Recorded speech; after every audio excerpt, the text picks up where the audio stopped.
ბულგარეთი უკრაინისთვის იარაღის მიწოდებას წყვეტს. ამის შესახებ ქვეყნის თავდაცვის მინისტრმა დიმიტარ სტოიანოვმა სოფიაში გამართულ ბრიფინგზე განაცხადა. მისი თქმით, უკრაინაში მიმდინარე ომი სამხედრო გზით ვერ დასრულდება და კონფლიქტის გაგრძელება მხოლოდ ადამიანური დანაკარგების ზრდას იწვევს. სტოიანოვის შეფასებით, უკრაინას ამ ეტაპზე უფრო მეტად ადამიანური რესურსი სჭირდება, ვიდრე დამატებითი შეიარაღება. ბულგარეთის პრემიერ-მინისტრი რუმენ რადევი, რომლის მთავრობაც აპრილის არჩევნებში დამაჯერებელი გამარჯვების შემდეგ ჩამოყალიბდა, უკრაინის შეიარაღების წინააღმდეგ წლებია გამოდის და კონფლიქტის მოგვარების გზა დიპლომატიურ მოლაპარაკებებს ასახელებს.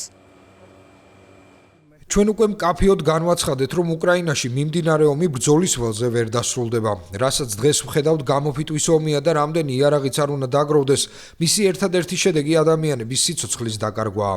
დროა მხარეები მოლაპარაკების მაგიდას მიუსხდნენ, რათა ორივე მხარისთვის მისაღები და სამართლიანი მშვიდობის მიღწევის გზები მოიძებნოს. რა თქმა უნდა, ევროკავშირის როლი ამ პროცესში უმნიშვნელოვანესია, თუმცა მისთვის შუამავლის ფუნქციის დაკისრება რთულია, რადგან ევროკავშირი ამ ომის განმავლობაში უკრაინას სხვადასხვა ფორმით თავადაც ეხმარებოდა. უკრაინას უფრო მეტი ადამიანი სჭირდება და არა მეტი იარაღი, მას უკვე საკმარისი შეიარაღება აქვს, ამიტომ უკრაინის არმიისთვის დამატებითი იარაღის მიწოდებას არ განვიხილავთ.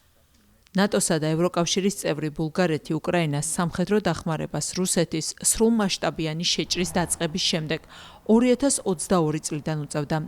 ძირითადად საბჭოთა პერიოდის შეიარაღების მიწოდება ომის საწყის ეტაპზე მნიშვნელოვან როლს ასრულებდა, თუმცა შიდა პოლიტიკური უთანხმოებების გამო დახმარების დიდი ნაწილი მესამე ქვეყნების გავლით იგზავნებოდა.